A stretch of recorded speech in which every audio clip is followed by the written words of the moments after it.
નમસ્કાર મિત્રો મિત્રો ઘણા બધા વ્યક્તિઓના અમને કોલ આવે છે, ઘણા બધા વ્યક્તિઓ અમને પ્રશ્ન કરે છે કે અમે ભગવાનના મંદિરે દર્શન કરવા જઈએ, માતાજીના મંદિરે દર્શન માટે જઈએ તો ત્રણ વસ્તુ પાછી આપે પૂજારી, તો એ ત્રણ વસ્તુનું શું કરવું જોઈએ?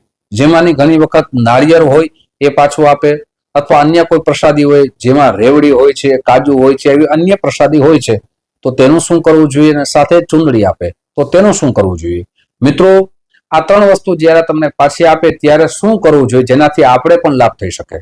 તો સૌથી પહેલી વસ્તુ છે કે આપણે પ્રસાદ સ્વરૂપે જે વસ્તુ પાછી આપે એ કોઈ પણ વ્યક્તિને પ્રસાદ સ્વરૂપે આપી શકો છો, અથવા એ જે પ્રસાદ હોય પોતે પણ લઈ શકો છો. એ ન થઈ શકે તો કોઈ પણ ઝાડ હોય એ ઝાડમાં ખાડો ખોદી અને એ પ્રસાદી હોય ત્યાં દાટી દેવી જોઈએ. જેમ કે નાળિયેર છે તો એ નાળિયેર રાખી દેવું જોઈએ, જેનાથી એનો એમ કહી શકાય દુરુપયોગ ન થાય. સાથે બીજી વસ્તુ એ છે કે આપણે ચુંદડી આપે તો ચુંદડીનું શું કરવું જોઈએ? તો ચુંદડીની બે ત્રણ વસ્તુ થઈ શકે છે. ચુંદડી છે એક તો જલમાં પ્રવાહિત કરી શકો છો. બીજી વસ્તુ એ છે કે ચુંદડીમાં એક સિક્કો બાંધી અને આપની તિજોરી નાની હોય અને નાની ચુંદડી આપે તો એ તિજોરીમાં રાખવાથી લક્ષ્મીની પ્રાપ્તિ થાય છે. એ પ્રસાદ સ્વરૂપ છે, ભગવાનનો પ્રસાદ છે, એટલે પ્રસાદમાં આપણા ઘરમાં રાખવાથી હર હંમેશા લાભ થાય છે.